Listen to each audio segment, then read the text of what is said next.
அனைவருக்கும் வணக்கம். இன்று நவம்பர் 14ஆம் தேதி என்னென்ன பங்கு சந்தையில் தகவல் சொல்லியிருக்காங்கிறத பார்த்துலாம். வழக்கமாக டிஸ்க்ளைமர் நம்ம சேனல் முழுக்க இன்ஃபர்மேஷன் ஷேரிங் சேனல் தமிழில் சொன்னால் தகவல் பரிமாற்றம் சொல்கிறது எல்லாமே தகவல். சில தகவல் இருக்க வாய்ப்பு இருக்குது. நேற்று கூட Tata motor commercial vehicle, Tata motor passenger vehicle போட்டிருந்திருப்பேன். ஸோ அதனால் சில தகவல்கள் நடக்க வாய்ப்பு இருக்குது. ஸோ நீங்கள் கண்டிப்பாக கிராஸ் வெரிஃபை பண்ணுங்கள். சிபி ஸ்டடிஸ்ட்டாக அட்வைஸ் கேட்டுக்கோங்க.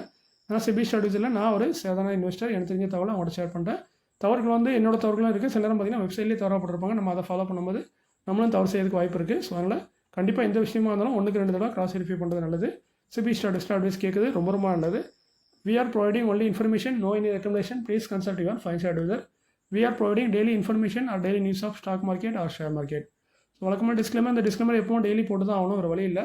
ஏன்னா சட்டம் அப்படி இருக்குது, நம்ம கண்டிஷன் அப்படி இருக்குது, சேனல் வந்து அப்படிப்பட்ட சேனல். ஸோ டிஸ்க்ளைமர் ஆரம்பத்தில் வரும், நீங்கள் ரெகுலராக பார்த்தீங்கன்னா ஸ்கிப் பண்ணிட்டு பாருங்கள். டாலர் இண்டஸ்ட்ரீஸ் லிமிடெட் 366 கன் பேஜ், 35 கோடியே 50 லட்சம் ப்ராஃபிட் பண்ணியிருக்காங்க. சேல்ஸ் 5%, நெட் ப்ராஃபிட் 34% வந்திருக்கு இயர். குவார்டர் ரைட் சைடில் இருக்குது, பார்த்துக்கலாம். General insurance corporation of India 393 ரூபா கன் பேஜ், 2874 கோடி ப்ராஃபிட், சேல்ஸ் 3%, நெட் ப்ராஃபிட் 55% வந்திருக்கு இயர். அட்வைட் எனர்ஜி டிரான்ஸ்மிஷன் லிமிடெட் 1771 ரூபா கன் பேஜ், 16 கோடி ப்ராஃபிட், இயரில் சேல்ஸ் 239%, நெட் ப்ராஃபிட் 120% வந்திருக்கு. ஸோ இங்கே நல்ல ஒரு ரிசல்ட்டாக இருக்குது. இண்டோ அமைன்ஸ் லிமிடெட் 132 ரூபா கன் பேஜ், 18 கோடியே 10 லட்சம் ப்ராஃபிட், சேல்ஸ் 3%, நெட் ப்ராஃபிட் 31% வந்திருக்கு. அஜாக்ஸ் இன்ஜினியரிங் லிமிடெட் 626 ரூபா கன் பேஜ், 39 கோடியே 10 லட்சம் ப்ராஃபிட், இயரில் சேல்ஸ் 48%, நெட் ப்ராஃபிட் 15% வந்திருக்கு இயரில்.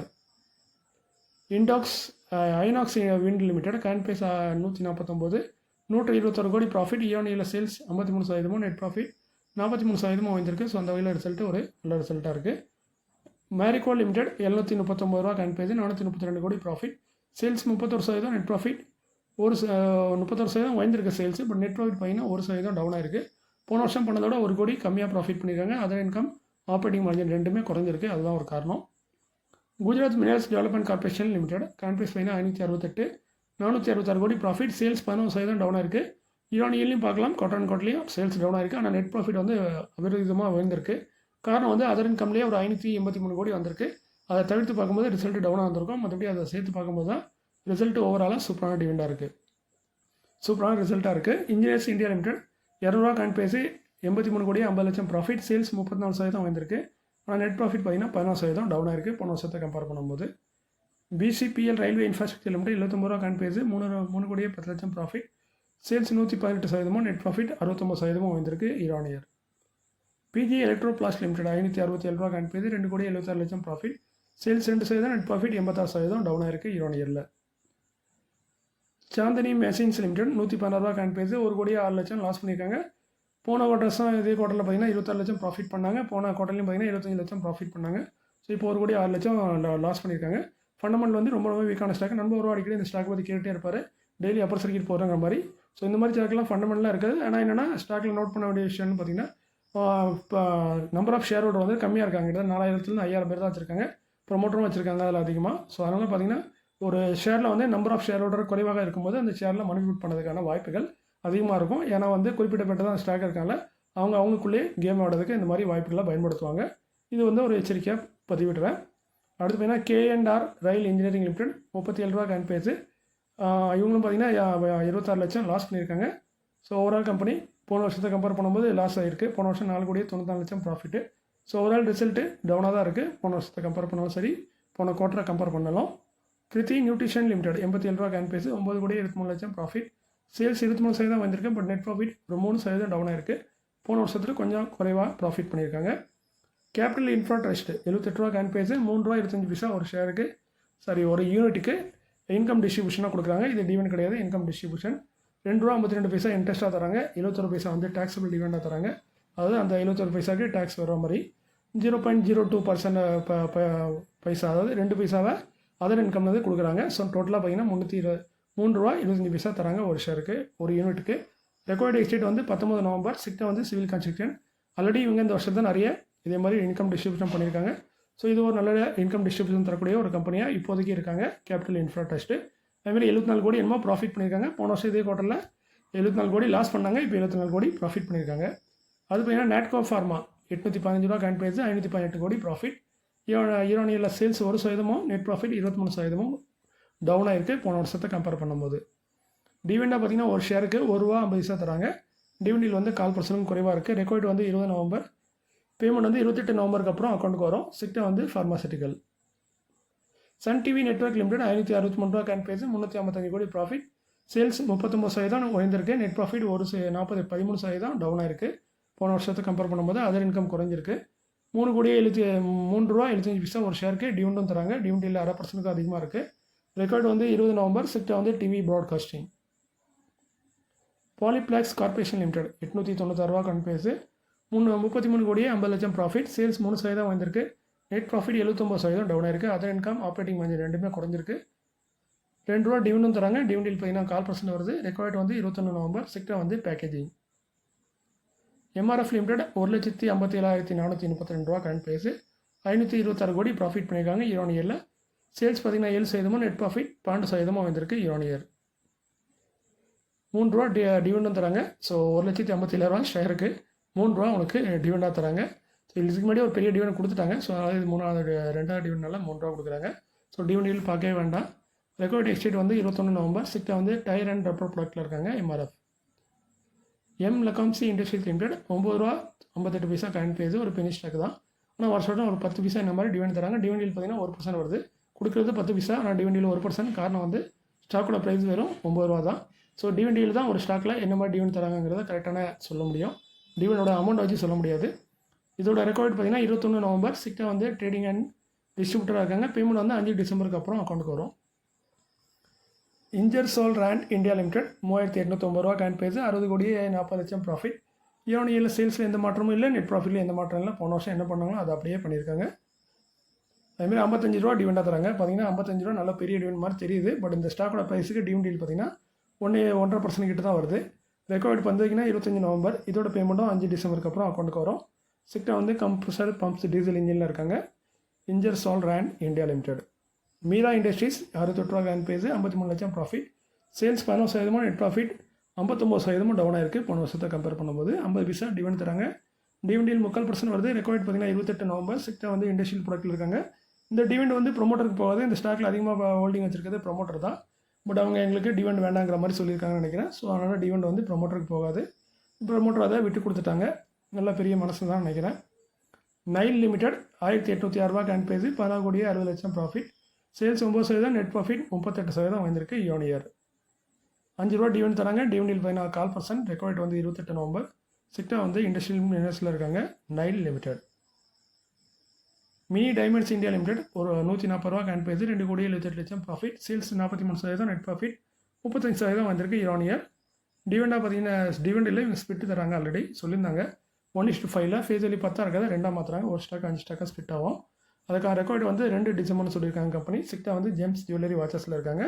Mini diamonds India limited. A1 limited 1729 ரூபா கரண்ட் பேஸு 3:1 போனஸும் 1:10 ஸ்பிட் போனஸ் பண்ணியிருக்காங்க. 3:1னா ஒரு ஷேருக்கு 3 ஷேர் போனஸாக தருவாங்க. ஸ்பிட் வந்து ஒரு ஷேர் வந்து 10 ஷேராக மாறும். ஸோ நீங்கள் ஒரு ஷேர் வச்சுருந்தீங்கன்னா ஒரு ஷேருக்கு 3 ஷேர் போனஸு டோட்டலாக 4 ஷேராக மாறும். 4 ஷேருக்கு 4 ஷேர் 40 ஷேராக மாறிடும். ஸோ இதுதான் நடக்க போகுது. ஸோ இந்த கம்பெனி ஆல்ரெடி சொல்லியிருந்தாங்க. ரேஷோ வந்து இடையில வந்து மாற்றி சொன்னாங்கன்னு சொன்னேன். அதாவது 5:1 போனஸ்ன்னு சொன்னாங்க. இந்த கம்பெனியே சொன்னாங்க 5:1 தரதுக்கு வாய்ப்பு இருக்குது. அதுமாதிரி 1:10 ஸ்பிட் தர வாய்ப்பு இருக்குன்னு. பட் போனஸில் மட்டும் என்றைக்கும் பார்த்தீங்கன்னா மாற்றம் நடக்கும். டிவெண்டிலையும் மாற்றம் நடக்கும். பட் ஸ்பிட் மட்டும் இப்போ எல்லா கம்பெனியும் பார்த்தீங்கன்னா சொன்ன மாதிரியே கொடுத்துருவாங்க. காரணம் என்னென்னா பெரும்பாலும் சில கம்பெனி எந்த கம்பெனியுமே அட்வான்ஸாக பெரும்பாலும் சொல்ல மாட்டாங்க. ஒரு சில கம்பெனிகள் இது மாதிரி சொல்லுவாங்க, நாங்கள் இது மாதிரி தான் தரப்போகிறோம் அப்படின்னு முன்கூட்டியே சொல்லிடுவாங்க. அதே மாதிரி செய்வாங்க. பட் சில இந்த கம்பெனி முன்கூட்டியே சொன்னாங்க 5:1 போனஸ்ன்னாங்க. திரும்ப 1:10 ஸ்பிட்டுனாங்க. அதுமாரி 50% வரைக்கும் டிவெண்ட் தரதுக்கு வாய்ப்பு இருக்குன்னு சொன்னாங்க. திரும்ப 2 நாள் முன்னாடி ஒரு நியூஸ் வந்துச்சு, ரிசல்ட் வந்துச்சு. அந்த ரிசல்ட்டில் என்ன சொன்னாங்க, இல்லை நாங்கள் அப்படிலாம் ஒன்றும் சொல்லலை, அதெல்லாம் தவறான செய்தி. நாங்கள் டிவெண்டு போனஸ் ஸ்பிட்டு தரதுக்கு வாய்ப்பு இருக்குன்னு தான் சொல்லியிருந்தோம், ரேஷோ சொல்லலை அப்படின்ட்டாங்க. அந்த ரேஷோ அனௌன்ஸ் பண்ணது வந்து ப்ரொமோட்டராக தான் இல்லை ஏதோ ஒரு சேர்மேன் ஏதோ ஒருத்தர் அனௌன்ஸ் பண்ணார். இந்த கிளாரிஃபிகேஷன் கொடுத்தது வந்து வேற ஒரு ஆஃபீஸரு. ஸோ ஒருத்தர் உள்ளதும் தெரியாமல் இருந்துச்சு அந்த நியூஸு. இன்றைக்கி பார்த்தீங்கன்னா கொடுத்துட்டாங்க போனஸு. ஆனால் 3:1 கொடுத்துருக்காங்க. 5:1 கொடுக்காம 3:1 கொடுத்துருக்காங்க. ஸ்பிட் வந்து 1:10 அது ஈஸியாக கொடுத்துருவாங்க. ஒரு சின்ன கம்பெனி ஸ்பிட் தராங்கன்னா நம்புங்க கண்டிப்பாக கொடுத்துருவாங்க. ஏன்னா ஃபேஸ் வேல்யூ அதிகமாக இருந்தால் ஸ்பிட் கொடுக்கலாம். அதுக்கு எந்த ஒரு பிரச்சனையும் கிடையாது. அதுக்கு எந்த ஒரு பெரிய ரெகுலேட்டியும் கிடையாது. ஆனால் போனஸ் கொடுக்கணும் கொஞ்சமாக ரிசர்வ் இருக்கணும். ரிசர்வ் இருந்தால் தான் போனஸ் கொடுக்க முடியும். ஸோ அதனால் அது நிறைய சில கம்பெனி முடியாதுன்னு சொல்லிடுவாங்க. அதோட முக்கியமானது டிவெண்ட் தரணும்னா கையில் கேஷ் இருந்தால் தான் கொடுக்க முடியும்.